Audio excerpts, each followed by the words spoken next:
నెహెమ్యా గ్రంథము 7వ అధ్యాయము మొదటి 2 వచనాలు చదువుకుని ప్రారంభం చేసుకుందాం. నెహెమ్యా గ్రంథము 7వ అధ్యాయము మొదటి 2 వచనం.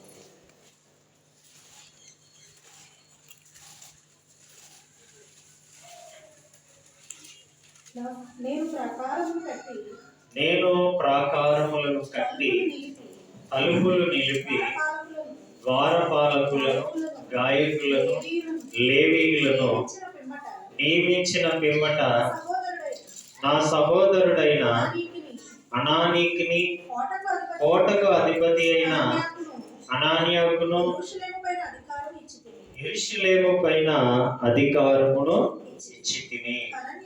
అనన్య నమ్మకమైన మనుషుడు, అందరికంటే ఎక్కువగా దేవుని ఎదుట భయభక్తులు గలవాడు. ప్రార్థించేద్దాం, శిరస్సు వంచుదాం, ముసుగు వేద్దాం, ప్రభువును వేడుకుందాం. పరలోకమందున్న మా కన్న తండ్రి, నీ నామమునకు వందనాలు స్తోత్రాలు చెల్లిస్తున్నాం. ప్రభువా, ఈరోజు ఈ విధముగా ఉన్నాము అంటే అది నీ మహాకృపా ప్రేమను బట్టి. ఎందుకంటే కాలగతులు నీ వశంలో ఉన్నాయి తండ్రి. మరి మేమందరము నీ పనిలో ఇంకా నమ్మకమైన వారుగా భయభక్తులు గల వారిగా ఉండాలని ప్రతిదినము నీ సన్నిధిని మాకు అనుగ్రహిస్తున్నారు ప్రభువా. ఎవరము కూడా కుడి ఎడములకు చెదిరిపోకుండా దినదినము మా ఆత్మీయ స్థితి ఎంతో అభివృద్ధి చెందడానికి సహాయం చేయండి. మేము ఎదిగితేనే అనేక ఆత్మలు రక్షింపబడతాయి ప్రభువా. మేము ఎదగకపోతే ఎవరిని మేము రక్షించలేము. కాబట్టి నాయన, మా ఆత్మీయ స్థితిని ఎప్పుడు మీరు చూస్తూ ఉంటారు. అది దిగజారుతున్నప్పుడు నువ్వు మమ్మల్ని హెచ్చరిస్తూ ఉంటావు, గర్దిస్తూ ఉంటావు తండ్రి. కాబట్టి నాయన, మరి మేమందరము ఈ సంవత్సరము కంటే వస్తున్న సంవత్సరములో మరొక అనేక ఆత్మలను నీ వైపు నడిపించి బిడ్డలుగా మేము ఉండుటకు సహాయం చేయండి. ఇంకా మేము ఏ విధముగా నీలో ప్రతి అడుగు వేయాలో వాక్యం ద్వారా మాతో మాట్లాడి మీరే మహిమ ఘనత కీర్తి ప్రభావములు పొందుకోమని క్రీస్తు పేరిట ప్రార్థించి వేడుకుంటున్నాం తండ్రి. ఆమేన్, ఆమేన్. మంచిది ప్రియులారా, దేవుని స్తుతించటము మరి మనందరికీ కూడా చాలా చాలా మంచి పని. దేవునికి చాలా ఇష్టమైన కార్యములు. ఎక్కడైతే ప్రియులారా మంచి జరుగుతుందో అక్కడ ఆయన ఏముంటాయంటే ఆయన చెవులు ప్రియులారా తెరిచి వింటా ఉంటాడు. తర్వాత ఆయన మనలను చూస్తూ ఉంటాడు, మనకి మేలు ఉపకారములు కూడా చేస్తూ ఉంటాడు. ఇవన్నీ కూడా ఏ పనిలో ఉండాలి అంటే మంచి పనిలో ఉన్నప్పుడే. ఆ మంచి పని ఏదో కాదు, దేవునిలో ప్రియులారా మనం అందరం కూడుకొని మరి ఆయన మాటలను చదవటం కానీ ధ్యానించటం కానీ ఆయన చెప్పిన రీతిగా మనం నడిస్తే దానికి పెట్టే పేరే మంచి పని, మంచి కార్యక్రమములు అనేది మనం చూస్తూ ఉంటాం. అయితే మరి ఇక్కడ మనం చదవబడిన పరిశుద్ధమైన లేఖన భాగాన్ని మనం ఆలోచిస్తే ఈ నెహెమ్యా గ్రంథం ప్రియులారా, మరి మీకు తెలుసు కదా, ఈ నెహెమ్యా గారు కానీ, ఎజ్రా గారు కానీ, జెరుబ్బాబెలు గారు కానీ వీరి యొక్క విధానాన్ని మనం ఎప్పుడు చూస్తా ఉన్నామంటే ఇశ్రాయేలు ప్రియులారా లేక యూదులు బబులోను చెరను అయిపోయిన తర్వాత అంటే 70 సంవత్సరాలు చెర విముక్తి అంటే స్వతంత్రము వచ్చిన తర్వాత మరల వీరందరూ ఎక్కడికి వచ్చారని అంటే యెరూషలేము స్వగృహానికి అంటే స్వదేశానికి వచ్చారు. మరి స్వదేశానికి వచ్చే తప్పటికి వీరికి ఏది లేదని అంటే ప్రియులారా దేవుని యొక్క మందిరము లేదు.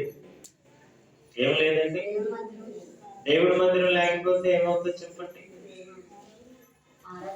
కూడుకోవడాలు ఉండవు, సత్కార్యాలు అనేవి ఉండవు, ఇంకేమి ఉండవు అన్నమాట. మందిరము అనేది లేకపోతే ప్రజలు ఏమైపోతారు అంటే ఇష్టానుసారమైన జీవితానికి అలవాటు పడిపోతారు. ఇలాంటి గంటు కాలంలో ప్రియులారా ఇబ్బందులు కనబడతారు. వారే నెహెమ్యా గారు కానీ, ఎజ్రా గారు కానీ జెరుబ్బాబెలు గారు కానీ, ఈ ముగ్గురు భక్తులు కూడా మనకి ఈ రెండు పుస్తకాల్లో మనకి ఎక్కువగా కనపడుతూ ఉంటారు. అయితే మనం ఇక్కడ చదువుతున్నాం చాలా మంచి విషయాలు మనం ఇక్కడ ఏం నేర్చుకోవచ్చానంటే, నేను ప్రాకారమును కట్టి తలుపులు నిలిపి. అంటే ఉన్న ప్రాకారాలన్నీ ఏమైపోయాయి? శిథిలాలు అయిపోయాయి, పూర్తిగా పడిపోయాయి, పగడగొట్టేయారు. ఎవరండి? శత్రువు అనేవాడు. శత్రువు వచ్చాడంటే ఏమవుతుందో చెప్పండి? ఉన్నాయి దోచుకుపోతాడు కదా, వాడి గుణమే దోచుకుపోవడము, ఉన్నదాన్ని శిథిలం చేయడమే కదా వాడి పని. అయితే ఈ శత్రువు అనేది వచ్చిన తర్వాత మొత్తం ఉన్న ప్రాకారాలన్నిటినీ కూడా తునాతునకలు చేసి పాడేసాడు. ఇప్పుడు వీరికి సరైన భద్రత లేదు. ప్రాకారాలు అంటే తెలుసు కదండి, శత్రువు లోపలికి రాకుండా, అంటే మనం చూడండి మెయిన్ గుమ్మానికి డోర్ లాంటిది అనమాట. ఏంటి, ఇంటికి గేట్ లేదనుకోండి ఏమవుతుంది చెప్పండి? రోడ్డు మీద వెళ్ళేయండి, లోపలికి వస్తే విడిగా చేసి పడేస్తాయి. అలాగా ఇప్పుడు ఈ యెరూషలేముకు ఏది లేదనంటే ప్రాకారము లేదు. పూర్తిగా దాన్ని చెదరగొడేయాడు శత్రువు వచ్చి.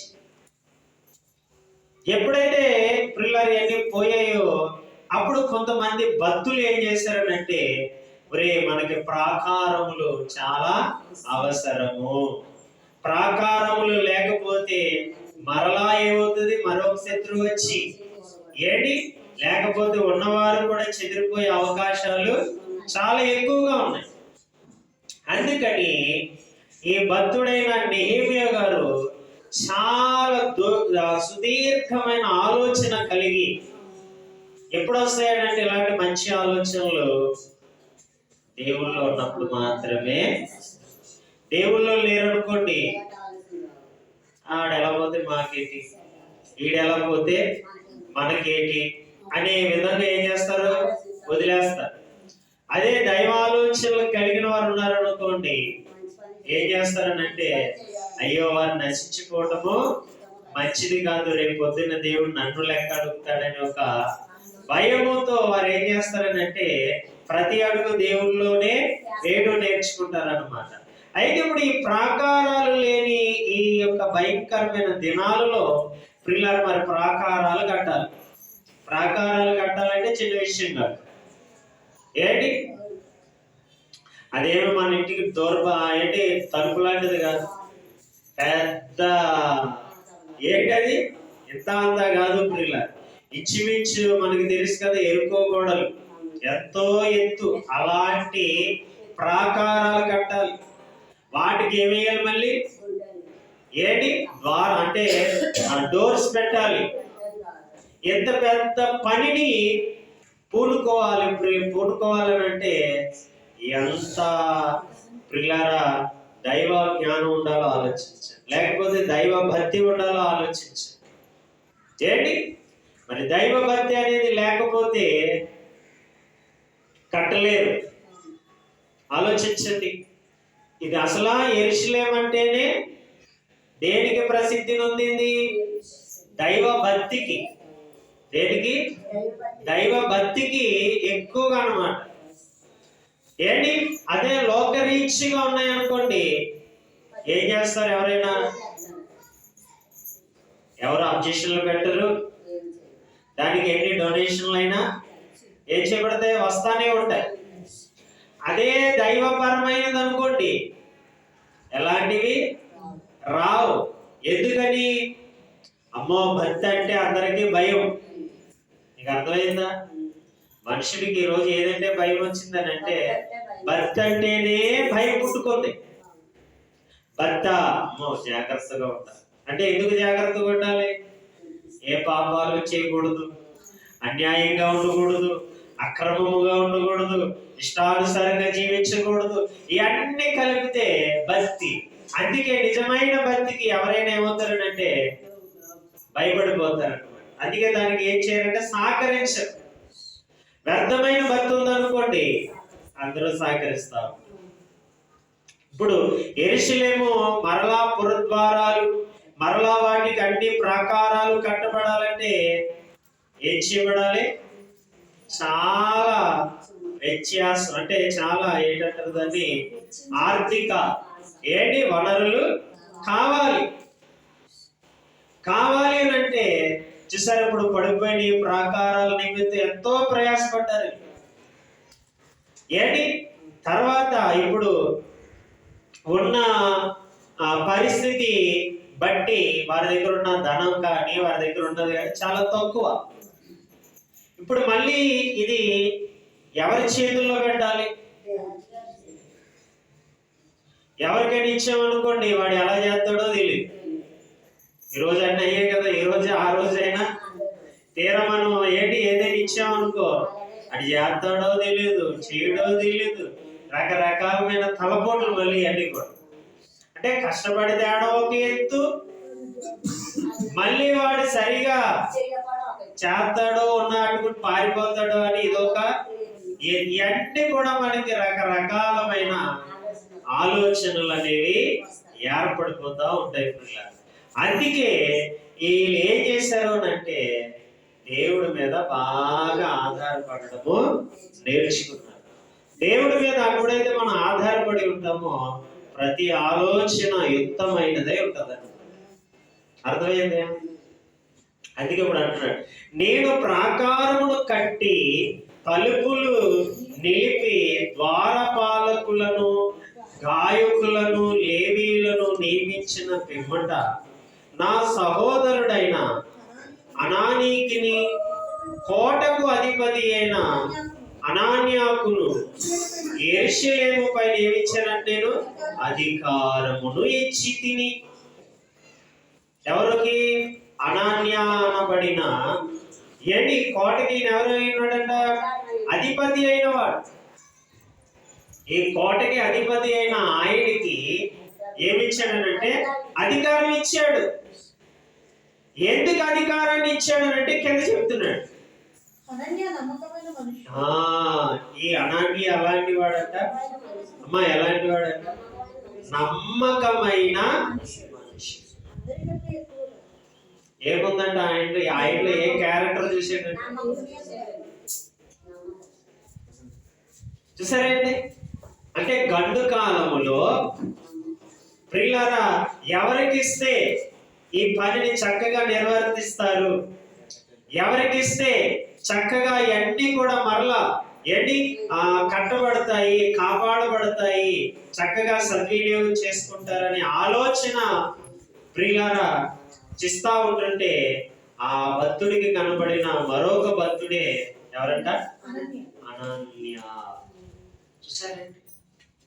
అంటే చూడండి, ఇక్కడ మనము చాలా మంది అంటా ఉంటారు, మంచివాడికి ఏముండవు అంటారు అంటే రోజులు ఉండవు అంటారా?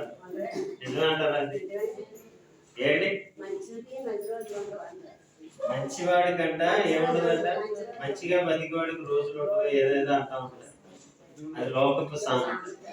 కానీ దేవుడు పరంగా మంచివాడికి దేవుడు ఎప్పుడు లోకపు మాట కాదు మనకు కావాల్సి. ఎవరి మాట కావాలి? దేవుడు మాటే. లోకస్తులు అలాగే అంటారు, ఎందుకంటే వాడు మంచిగా బతకడు కాబట్టి. అర్థమైతే ఎందుకు వచ్చిందంటే సామెత, ఆడు మంచిగా బ్రతకడు కాబట్టి ఎదటివాడిని ఏమంటాడంటే మంచిగా నీతిగా బ్రతికితే పొట్టపోదు, ఏంటంటారు, పొట్ట గడవదురా అనేసి వాడు ఏం చేస్తాడంటే వాడు అలా ఎదుటి వాడిని కూడా పాడు చేస్తాడు. నీకు అర్థమైందా? మనం కూడా ఏమో నిజమే కదా, మంచికి నీతికి న్యాయం లేకపోతే మంచికి రోజులు లేవు, రకరకాల మనం కూడా వాడుతూ కూడా వస్తా పలుకుతాం. అది లోకం సాధారణంగా నేర్పేసాడు అందరికీ.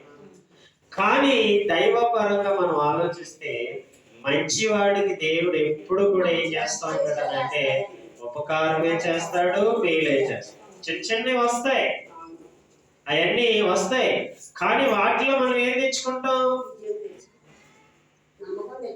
అంటే చూద్దాం ఒకసారి అన్నమాట. అలాంటి వాటిలో మనం ఏం తెచ్చుకుంటామో బైబిల్నే అడుగుతాం. హెబ్రీ పత్రిక 5వ అధ్యాయములో ఒక మంచి మాట మనకి భక్తుడైన పౌలు గారు రాస్తూ యేసుక్రీస్తు వారి యొక్క ప్రస్తావన అక్కడ తెలియపరుస్తూ ఉంటాడు. హెబ్రీ పత్రిక ఏంటి 5వ అధ్యాయము 8వ వచనాన్ని చూడండి. ఎవరంట? యేసుక్రీస్తు వారి గురించి మాట్లాడుతూ ఆయన కుమారుడై ఉండి, చూడండి, తాను పొందిన శ్రమల వలన ఏం నేర్చుకున్నాడంట? విధేయతను నేర్చుకొనేను. ఎవరు? యేసు ప్రభువు వారు ఏం నేర్చుకున్నాడంట? దేని వల్ల? శ్రమల వలన. చూసారా? అంటే లోకంలో అందరికి ఏమొస్తాయి? శ్రమలు వస్తాయి. ఆ శ్రమలలో ఏం నేర్చుకోవాలంట? ఏం నేర్చుకోవాలి? విధేయత. అంటే ఇంకా లోబడే తత్వం, ఇంకా నమ్మకమైన తత్వము, ఇంకా దేవునికి దగ్గరయ్యే తత్వాన్ని దేని వల్ల నేర్చుకోవాలంటే మనం? శ్రమల వల్లనే. శ్రమ వచ్చిందంటే ఎంతో అనుభవం వచ్చేసిందని అర్థం. ఏ శ్రమ లేదనుకోండి, వాడి దగ్గర ఏ అనుభవం ఉండదు. వెళ్ళిపోరా, పర్వాలేదు, ఏం జరగదంటే. అదే శ్రమ వచ్చిందనుకో, అందులో ఉన్న మొత్తం అన్ని నీకు అర్థమైపోతుంది. అప్పుడు మంచి సందేశాన్ని ఆ పిల్లలకి మనం అందించగలం. శ్రమ పడడం చాలా గొప్ప ధన్యతే. ఎందుకంటే దానివల్ల ఏది నేర్చుకుంటున్నాం అంటే మనం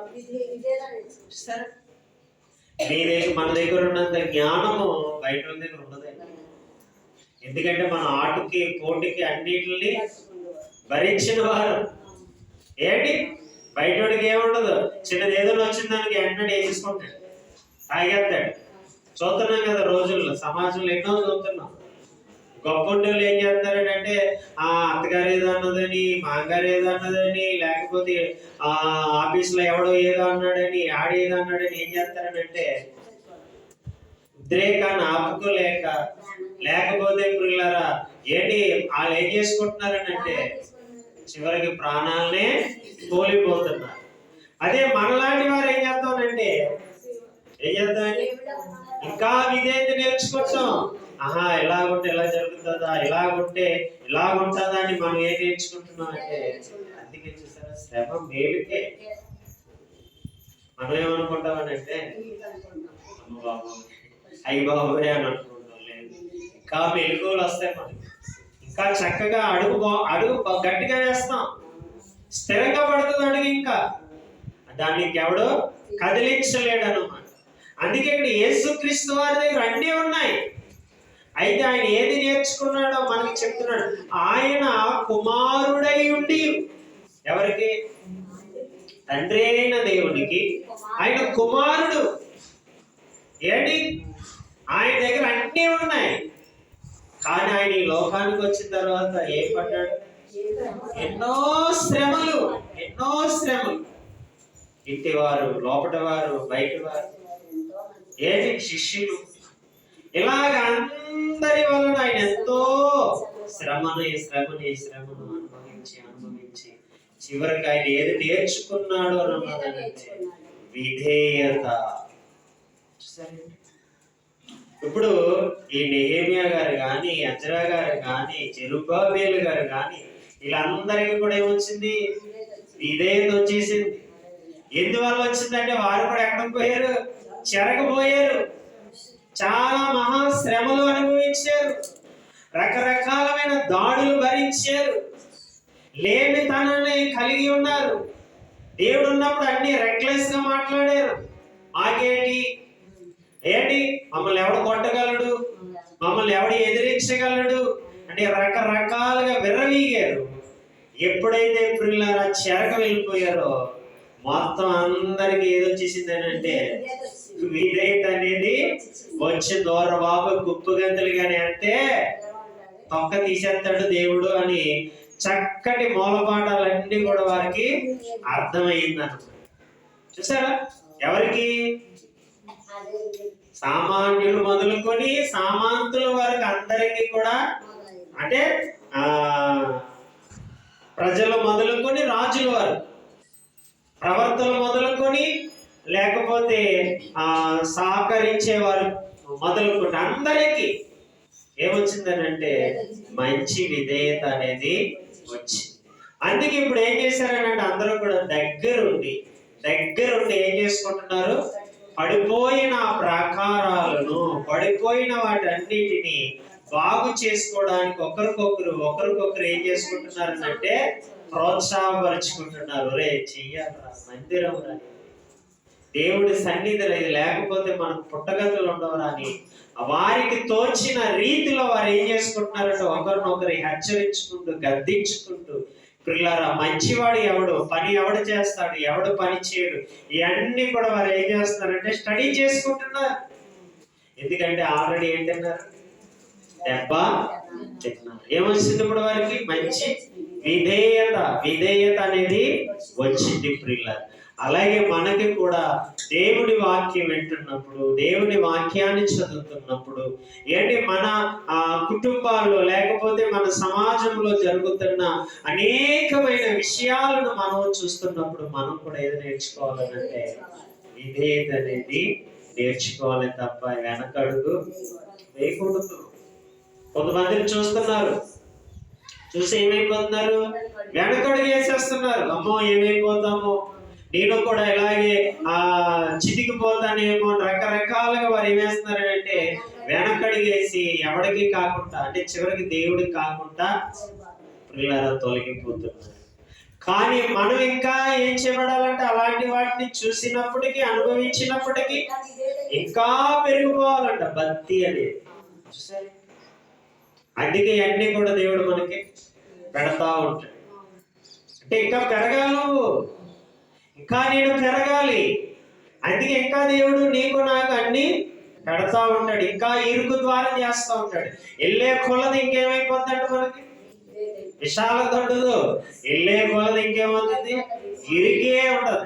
అయితే ఆ ఇరుకులో మనకి ఏది నేర్పేస్తున్నాడు, విధేయత నేర్పేస్తున్నాడు. విధేయత సరే, ఆ స్థితిని మనం ఎప్పుడు కలిగి ఉండాలి. అందుకే ఇక్కడ ఈ నెహెమ్యా గారు ఏ వ్యక్తిని ప్రియులారా చూశాడు అంటే అనాన్య అనబడిన వ్యక్తిని చూశాడు.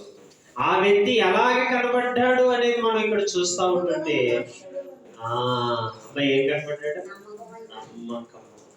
అంటే 1,00,000 రూపాయలు ఇస్తే 1,00,000 రూపాయలకి కూడా ఏం చేస్తాడండి, 1,00,000 రూపాయలు తగ్గ పని చూసారా. ఇలాంటి నమ్మకమైన వ్యక్తి అనాన్యాకి, అంటే నెహెమ్యాకి కనపడ్డాడు. చూసారా. అలాగే ఈరోజు మనం కూడా దేవుడు కూడా మనకి కూడా ఏం అప్పగిస్తున్నాడు అంటే పని. ఈ పనిలో మనం కూడా ఎలా ఉండాలంటే ముందు నమ్మకం. విద్య అలాంటి పేరు చెప్పగలని ముందు ఆ పేరు కాదు వినబడవలసి, ఏం కనబడాలి, నమ్మకమైన వ్యక్తి. సరేనండి, మంచి వ్యక్తి ఏంటి అనే పదజాలాలు మనకి వినబడాలి. అది భక్తి జీవితము అంటే. అంతే తప్ప అమ్మ బాబు వాడు కానీ ప్రియులరా మనం కానీ పట్టుకుంటే ఉన్నదే ఆర్పేస్తాడేమో.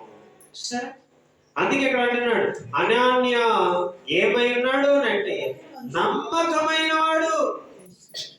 ఈ నమ్మకత్వాన్ని చూస్తున్నాడు.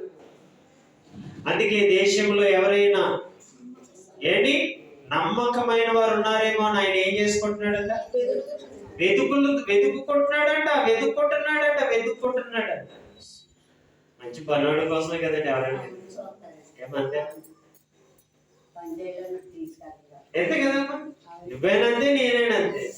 మంచి పనితనం ఉన్నవాడిని ఏం చేసుకుంటాం, వెతుక్కుంటాం, కబురించుకుంటాం, 10 మందికి చెప్తాం ఒరే మంచి పనివాడు ఏంటి నువ్వు వర్క్ చేస్తూ ఉంటావు. నువ్వు మేస్త్రిగా ఉన్నప్పుడు ఏం చేస్తాడు, ఒరే మంచి పనివాడు ఇంకొక మేస్త్రి ఎవడని ఉన్నాడేమో చూడండి.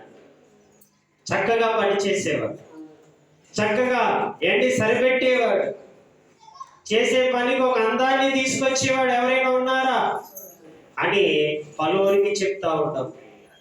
అలాగే దేవుడు కూడా దేశంలో ఎవరిని వెతుక్కుంటున్నాడు అనంటే నమ్మకము నమ్మకము నమ్మకము నమ్మకం చూస్తున్నాడు. ఇదిగో ప్రభు దేవదూత వచ్చి చూపిస్తాడు, ఇదిగో ఇది తీసుకుని వస్తున్నాను మనం పొండి అంటే మనల్ని తీసుకెళ్ళి ఇదిగో ఇదిగో ప్రభు ఇటు కనపడ్డాడు అని అంటే ఇటు సరిగా ఉన్నాడు పక్కకు దోసి ఇంకొకటి తీసుకొని వస్తాడు. చూసారా, ఇలాగ తీసుకొని రాడు వాడి మీద ఏదో ఒకటి. ఎందుకంటే దేవుడు ఆంతర్యాన్ని చూస్తాడు కదా. ఏం చూస్తాడు? ఆంతర్యాన్ని చూస్తా ఉంటాడు. మనకే బాగానే కనబడతాం, కానీ మన ఆంతర్యాన్ని దేవుడు చూస్తా ఉంటాడు. అందుకే కీర్తన గ్రంథంలో మంచి మాట ఉంటుంది, 7వ అధ్యాయం ప్రియులారా 8వ వచనమా చూద్దాం ఒకసారి. కీర్తనల గ్రంథము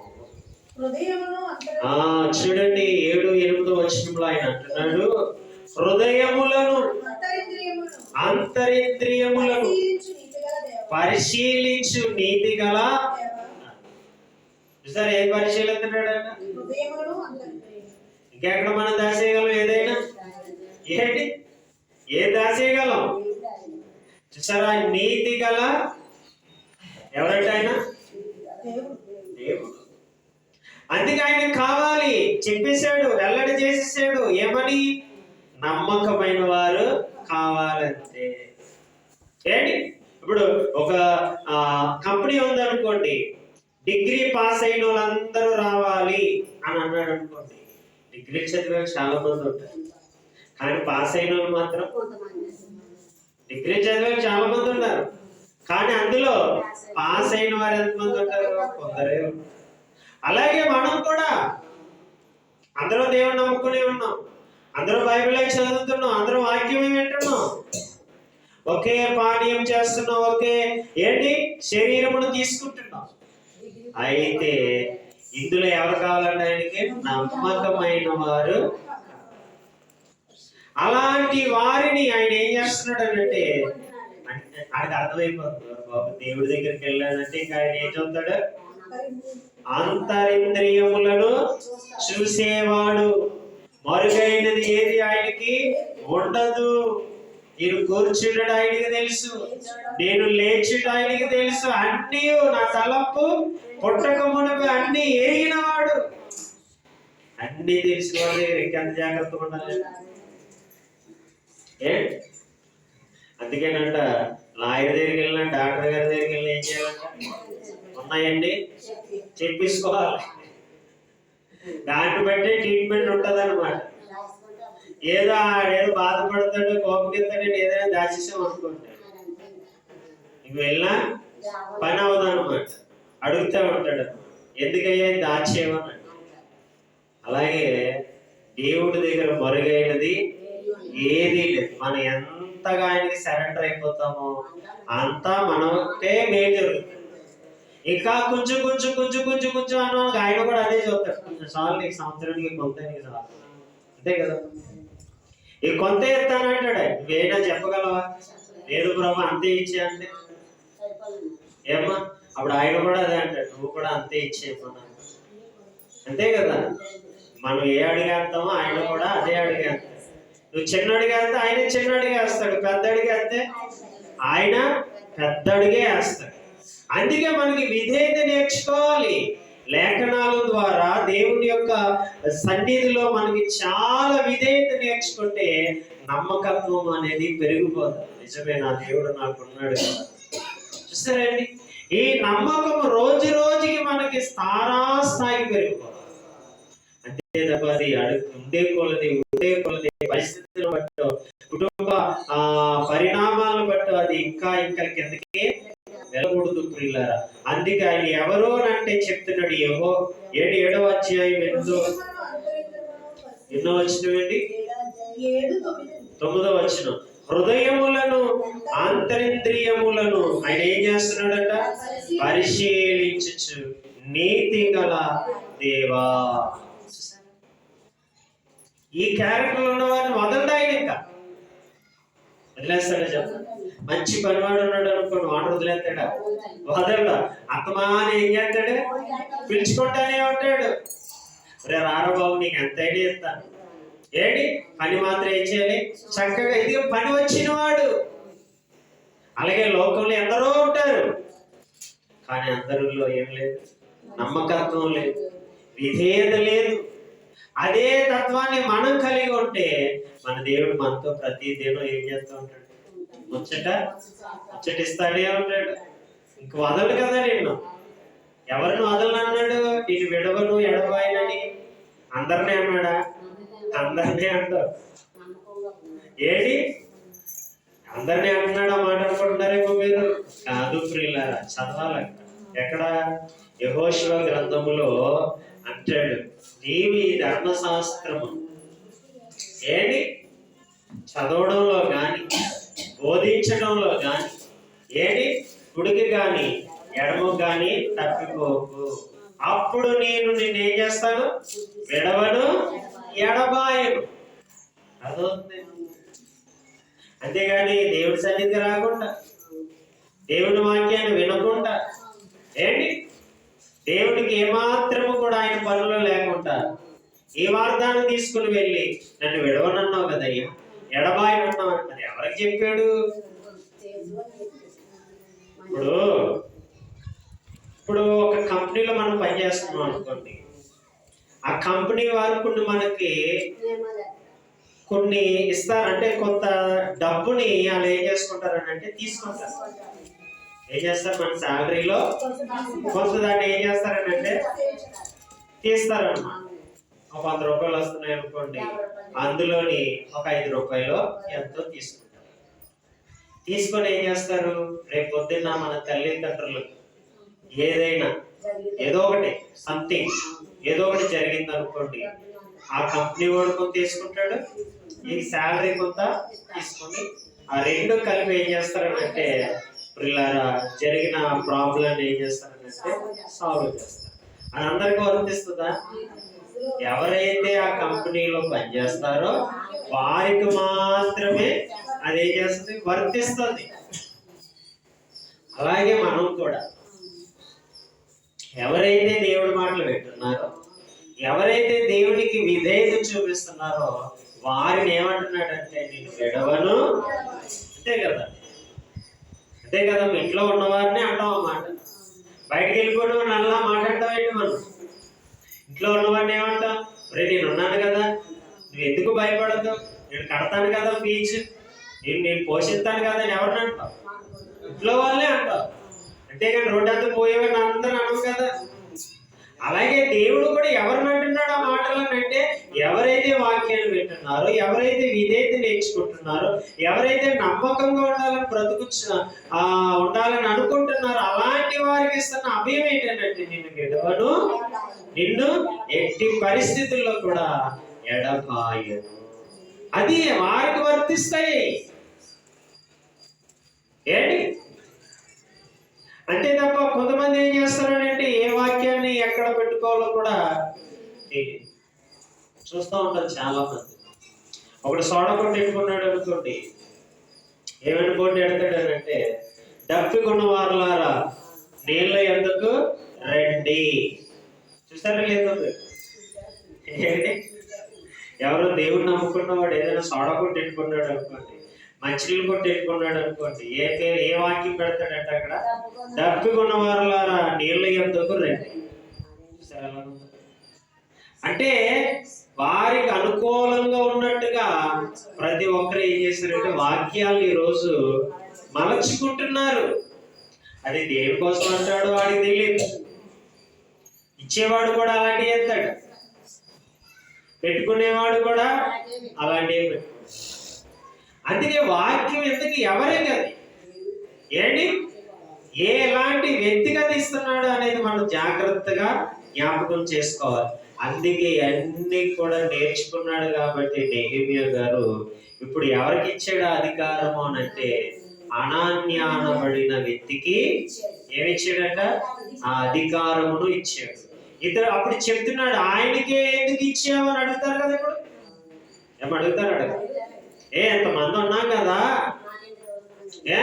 ఆయనకంట బలార్జులం కదా, ఆయనకంటే ధనవంతులు అంటారు కదండి, చాలా మంది అంటారు కదండి. ఈ అన్ని నోళ్ళు మూయించాలనంటే మరి ఇప్పుడు ఏమని ఎత్తాడు ఆయన? ఆ, ఏంటి ఇప్పుడు మనమే ఉన్నామండి. మనందరిలో కూడా ఎవరము నమ్మకమైన వారు దేవుళ్ళు? ఏంటి చెప్పగలమా? ఏమో చెప్పగలమా? అందరూ వాక్యాలు వింటున్నాం, వాక్యాలు చదువుతున్నాం, మందిరాలు పోతున్నాం, అన్ని చేస్తున్నాం. నేను నమ్మకంగా ఉన్నాను ప్రభువా, నాకు ఈ పని నేను చేస్తాను అని అనగలుగుతున్నామా?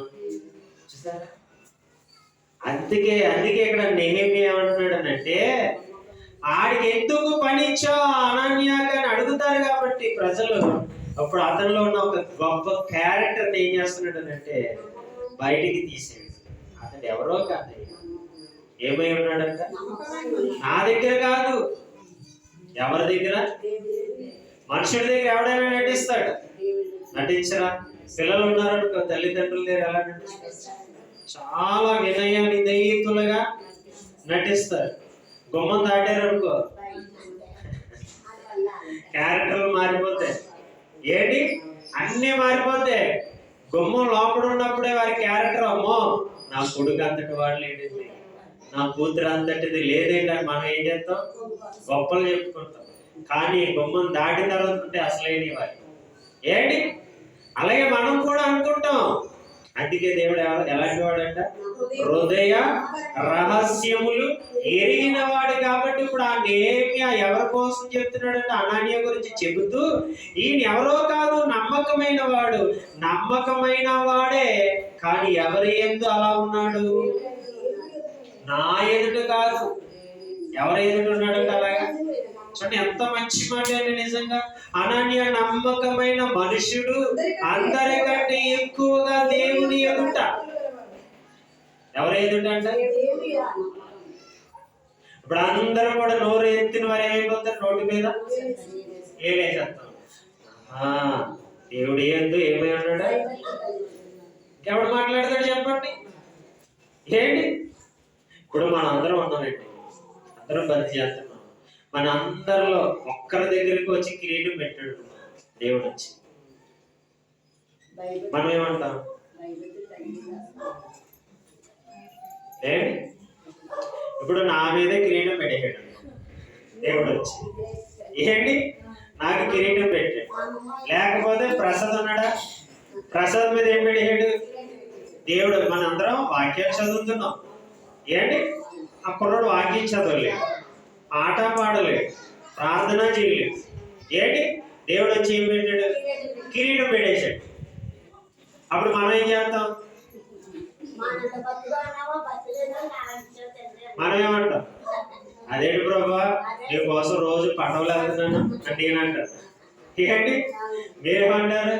ఇదేంటి ప్రభా, నాకు కనబడిన సువార్త నేను ప్రకటిస్తున్నాను, నేనేమో రోజుకి నీ పని ఎంతో చేస్తున్నాను అని మనం అంటాం లేదు. ఏంటి? అలా అన్నారా భక్తులు వచ్చి? అన్నారు కదా, బైబిల్లో చదువుతాం కదా. మత్తయి సువార్తలో ఏమంటారంటే వాళ్ళు వచ్చి, అయ్యా నీ పేరట ఏంటి? దెయ్యాలు కొట్టలేదా, స్వస్థతలు చేయలేదా, సువార్తలు ప్రకటించలేదా, అది చేయలేదా, ఇది చేయలేదా, నీకేం తెలిసి ఎక్కడ ఉన్నావు? మేమంతా ఊరంతా తిరిగి సువార్త ప్రకటిస్తున్నాం, దెయ్యాలు వెళ్ళగొడుతున్నాం, తీరా చదివి కిరీటం మాకు కూడా మానేసి ఆడికిచ్చేవు, ఇదెక్కడ న్యాయమో అని అన్నారు. చూసారా? అప్పుడు ఆయన అన్నాడు, ఒరే బాబు మీరు ఊరంతా తిరుగుతున్నారు. ఏంటి? ఊరన్నీ తిరుగుతున్నారు, మంచిదే, కానీ నా తండ్రి చిత్తాన్ని మాత్రం మీరు చూస్తారా? ఎవరి చిత్తాన్ని నెరవేర్చలేదంట. అలాగే ఇప్పుడు ప్రసాదం మీద కిరీటం పెట్టగలనప్పుడు మనం ఏమంటాం? అవునంటాడు, నేను ఎక్కువ పరిచయం చేస్తున్నాను. ఏంటి? ప్రసాద్కి ఎందుకు ఇచ్చాం? పౌలు వచ్చి దేవుణ్ణి ప్రశ్నిస్తాం. ఇలా అందరూ కూడా ఏం చేస్తామంటే ఆయన అడుగుతూ ఉంటే దేవుని ప్రభు. కానీ అప్పుడు ఆయన అంటాడు, బాబు మీరు అందరూ పని చేస్తున్నారు కరెక్టే, కానీ మీలో ఏం లేదు, నమ్మకత్వము లేదు. మీరు వస్తారంటే మళ్ళీ దొరుకుకొని పోతారు. కానీ ఆ కుర్రాడు అయితే ఎలా ఉంటున్నాడు? నమ్మకంగా ఉంటున్నాడు. మందిరములో నమ్మకంగా ఉంటున్నాడు, గృహంలో నమ్మకంగా నమ్మకంగా ఉంటున్నాడు, బయట తిరిగేటప్పుడు నమ్మకంగా ఉంటున్నాడు. అందుకే నేను ఏం చూస్తాను? హృదయాన్ని చూశాను. అందుకే ప్రసాద్ కరెక్ట్ గా కనపడ్డాడు. మీ అందరికంటే అతడే నాకు యోగ్యుడిగా కనపడ్డాడు. అందుకే నేను ఏం చేశాను? కిరీటం. ఇప్పుడు మనం అందరం ఏం చేస్తాం? ఏం మాట మాట్లాడడానికి ఏమి దేవుడే చేసిన తర్వాత నువ్వెవరో నేనెవరో అడగడానికి. ఇప్పుడు అలాగే నెహెమ్యా కూడా ఏం చేశాడు అంటే, అనన్యాకి అక్కడ అందరూ ఉన్నారు. అనన్యా కంటే తల పట్టిపోయిన వారు ఉన్నారు, అనన్యా కంటే జ్ఞానం గల వారు ఉన్నారు. ఎందుకంటే మరి వాళ్ళందరూ ఎవరు? యూదులే కదా, ఏంటి దైవభక్తి గలవారే కదా. కానీ ఎవరికి ఇచ్చాడనంటే అధికారాన్ని అనన్యాకు మాత్రమే ఇచ్చాడు. ఎందుకు ఇచ్చాడో కూడా చెప్పేశాడు. ఆ మనుషుడు ఎలా ఉన్నాడట? నమ్మకం. చూసారా? ఇది మనం కలిగి ఉండాలి. ఈ నమ్మకం కలిగి ఉన్నప్పుడే ఆ శ్రమలలో మనకి ఏది వస్తుందంటే విధేయత. అంటే భక్తి పెరిగే గుణాలు వస్తాయి, భక్తి పెరిగే శ్రమలు వస్తాయి. కొంతమంది కృంగిపోయే శ్రమలు వస్తాయి, కొంతమందికి భక్తి పెరిగే. తెలుసు కదా మీకు, యోగుకు వచ్చి కృంగిపోయాడా, భక్తిలో పెరిగాడు. అది ఆ విధానాన్ని మనం నేర్చుకోవాలి దేవుడి యొద్ద.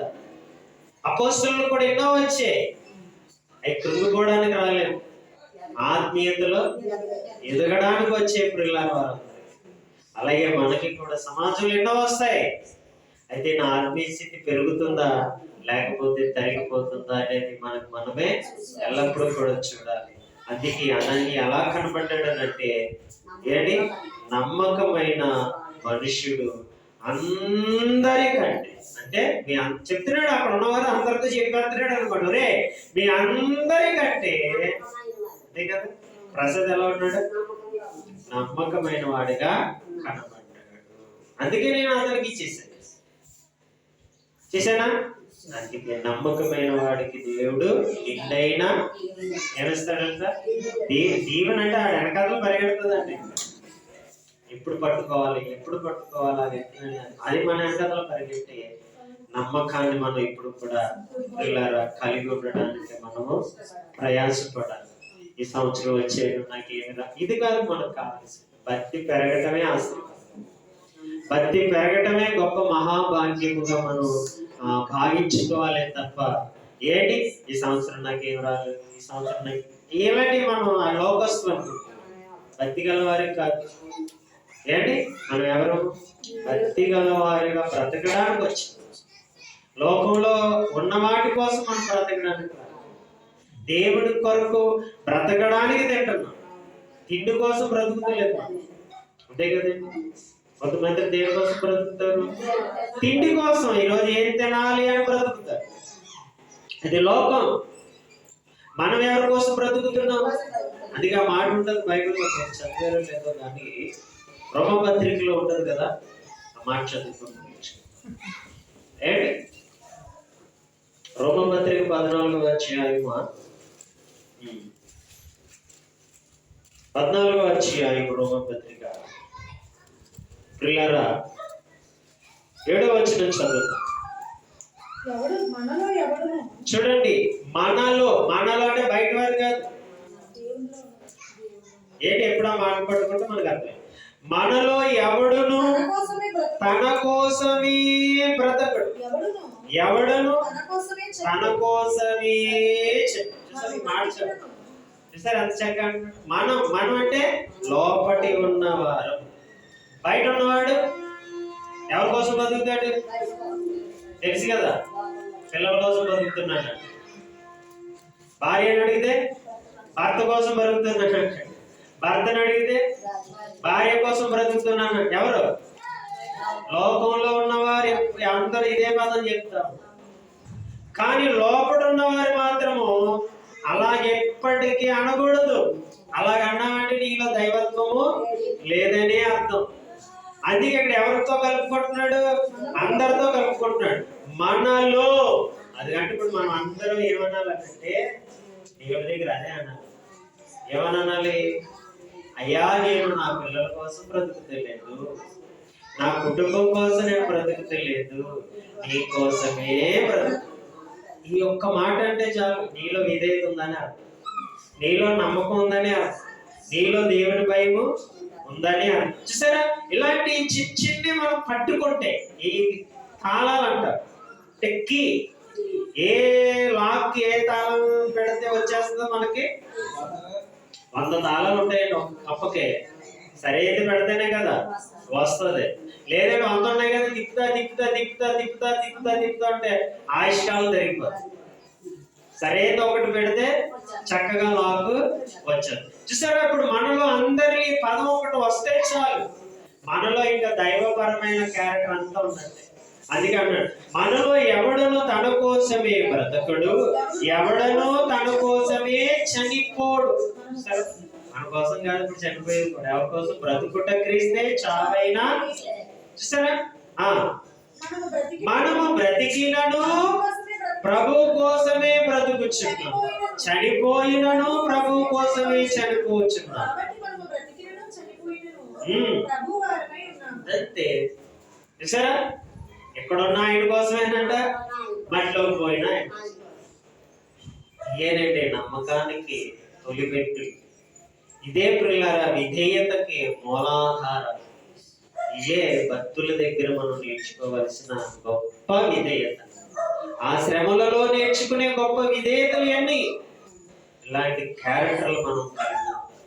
అంతే తప్ప ఏంటి వాళ్ళ కోసం బతుకుతున్నా, నీళ్ళ కోసం బతికాను, వీళ్ళందరూ కొంతసేపు కనపడతారు. అంతేనా? మనం వాళ్ళకైనా కొంతసేపు కనపడతాం, వారైనా మనకైనా కొంతసేపే కనపడతారు. ఎల్లవేళలా ఎవరు ఉండవు. ఒక రోజు గడిచిందంటే ఎవరు మరుగవుతారో ఏమో చెప్పగలమా? మనమే మరుగైపోవచ్చు. ఎవరైనా చెప్పలేము, ఎవరైనా మరుగైపోవలసిన వారే. అందుకే మనం ఎవరి కోసం బ్రతకాలంట, ఎవరి కోసం తినాలంట, ఎవరి కోసం త్రాగాలంట, ఎవరి కోసం బ్రతకాలంటే ఆయన్ని ఆయన కోసమే అనుకుంటే ఇంకా నిన్ను బలహీనపరిచేవాడు ఎవడో ఉంటాడు. అంత స్టాండర్డ్ భక్తి ద్వారా మనము నేర్చుకోవడానికి ప్రయాసపడదాం. దేవుడి మాటలు మన వినికుడిలో దీవించును గాక. ప్రార్థన